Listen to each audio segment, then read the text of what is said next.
আসসালামু আলাইকুম ওয়া রাহমাতুল্লাহ। প্রিয় আরব প্রবাসী ভাই বোনেরা, আশা করি আপনারা সকলে অনেক ভালো আছেন। আপনাদের জন্য প্রতিদিনের ন্যায় আজকেও আরবি ভাষা শিক্ষার আরেকটি নতুন ভিডিও নিয়ে হাজির হয়েছি।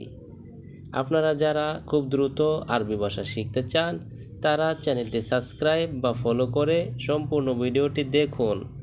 তো ভিউয়ার্স, ভিডিওটি কারো না কারো উপকার আসতে পারে, সুতরাং ভিডিওটি শেয়ার করবেন। তো চলুন মূল ভিডিওতে যাই। ওয়েন হাচ্ছেল ফুলুস অর্থাৎ টাকা কোথায় পাবো। ওয়েন হাচ্ছেল ফুলুস আরবি বাক্য, এর বাংলা অর্থ হচ্ছে টাকা কোথায় পাবো। মাফি সুগল অর্থাৎ কাজ নাই। মাফি সুগল আরবি শব্দ, এর বাংলা অর্থ হচ্ছে কাজ নাই। ওয়েন অর্থাৎ কোথায়।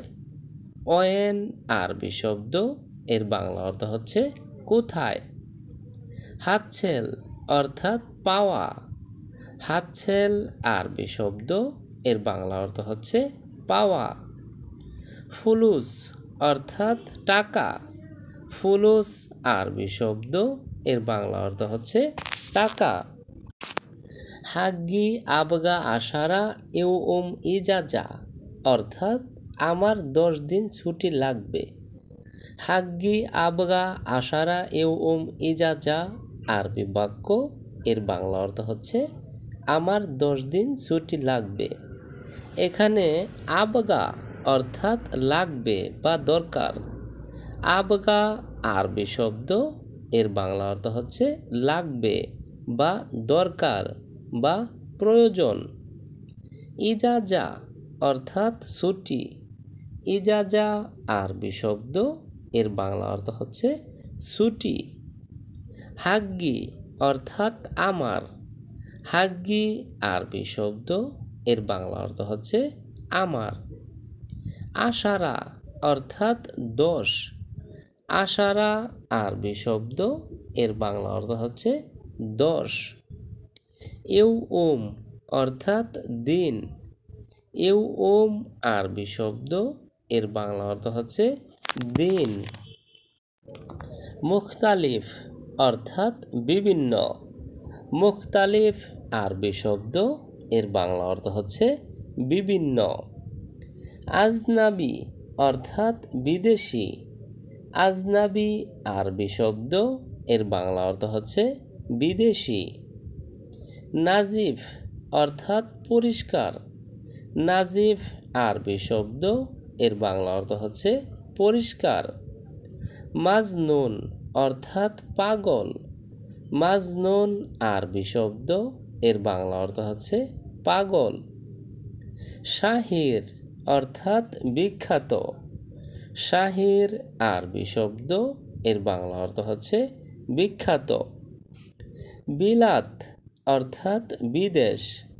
বিলাত আরবি শব্দ, এর বাংলা অর্থ হচ্ছে বিদেশ। লুগা অর্থাৎ ভাষা।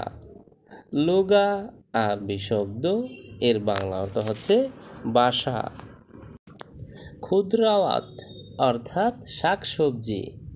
খুদ্রাওয়াত আরবি শব্দ, এর বাংলা অর্থ হচ্ছে শাকসবজি। বেদিনজান অর্থাৎ বেগুন। বেদিনজান আরবি শব্দ, এর বাংলা অর্থ হচ্ছে বেগুন।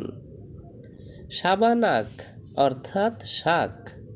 সাবানাক আরবি শব্দ, এর বাংলা অর্থ হচ্ছে শাক। আদাস অর্থাৎ ডাল। আদাস আরবি শব্দ, এর বাংলা অর্থ হচ্ছে ডাল। খিয়ার অর্থাৎ শসা। খিয়ার আরবি শব্দ, এর বাংলা অর্থ হচ্ছে শসা। দুরা অর্থাৎ ভুট্টা। দুরা আরবি শব্দ, এর বাংলা অর্থ হচ্ছে ভুট্টা। তুম অর্থাৎ রসুন। তুম আরবি শব্দ, এর বাংলা অর্থ হচ্ছে রসুন। আমেল অর্থাৎ কর্মচারী বা শ্রমিক।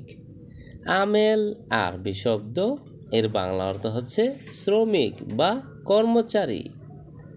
আদিব অর্থাৎ সাহিত্যিক। আদিব আরবি শব্দ, এর বাংলা অর্থ হচ্ছে সাহিত্যিক। সোহাবি অর্থাৎ সাংবাদিক। সোহাবি আরবি শব্দ, এর বাংলা অর্থ হচ্ছে সাংবাদিক। মুদাররিস অর্থাৎ শিক্ষক। মুদাররিস আরবি শব্দ, এর বাংলা অর্থ হচ্ছে শিক্ষক। আজিম অর্থাৎ মহান। আজিম আরবি শব্দ, এর বাংলা অর্থ হচ্ছে মহান। ফানান্না অর্থাৎ শিল্পী। ফানান্না আরবি শব্দ, এর বাংলা অর্থ হচ্ছে শিল্পী। তাহাত অর্থাৎ নিচে। তাহাত আরবি শব্দ, এর বাংলা অর্থ হচ্ছে নিচে। আবাজির অর্থাৎ মশলা। আবাজির আরবি শব্দ, এর বাংলা অর্থ হচ্ছে মশলা। জিবদিয়া অর্থাৎ বাটি। জিবদিয়া আরবি শব্দ, এর বাংলা অর্থ হচ্ছে বাটি। সারবা অর্থাৎ কলসি। সারবা আরবি শব্দ, এর বাংলা অর্থ হচ্ছে কলসি। তিপসি অর্থাৎ থালা। তিপসি আরবি শব্দ, এর বাংলা অর্থ হচ্ছে থালা। কাসা অর্থাৎ গ্লাস। কাসা আরবি শব্দ, এর বাংলা অর্থ হচ্ছে গ্লাস। মাগরাফ অর্থাৎ মগ। মাগরাফ আরবি শব্দ, এর বাংলা অর্থ হচ্ছে মগ। আদাস অর্থাৎ ডাল। আদাস আরবি শব্দ, এর বাংলা অর্থ হচ্ছে ডাল। সুক্কার অর্থাৎ চিনি। সুক্কার আরবি শব্দ, এর বাংলা অর্থ হচ্ছে চিনি। তুম অর্থাৎ রসুন। তুম আরবি শব্দ, এর বাংলা অর্থ হচ্ছে রসুন। আনা ইনছা অর্থাৎ আমি ভুলে গেছি। আনা ইনছা আরবি শব্দ, এর বাংলা অর্থ হচ্ছে আমি ভুলে গেছি। ইনছা অর্থাৎ ভুলে যাওয়া। ইনছা আরবি শব্দ, এর বাংলা অর্থ হচ্ছে ভুলে যাওয়া। আনা অর্থাৎ আমি। আনা আরবি শব্দ, এর বাংলা অর্থ হচ্ছে আমি। তো ভিউয়ার্স, আজকের ভিডিওটি আজ এ পর্যন্তই। পরবর্তীতে নতুন ভিডিও নিয়ে আবারও হাজির হব। চ্যানেলটি সাবস্ক্রাইব বা ফলো করে সে পর্যন্ত আমাদের সঙ্গে থাকুন। ভিডিওটি ভালো লাগলে অবশ্যই লাইক কমেন্ট করবেন। তো ভিউয়ার্স, ভিডিওটি কারো না কারো উপকার আসতে পারে, সুতরাং ভিডিওটি শেয়ার করবেন। ধন্যবাদ সবাইকে।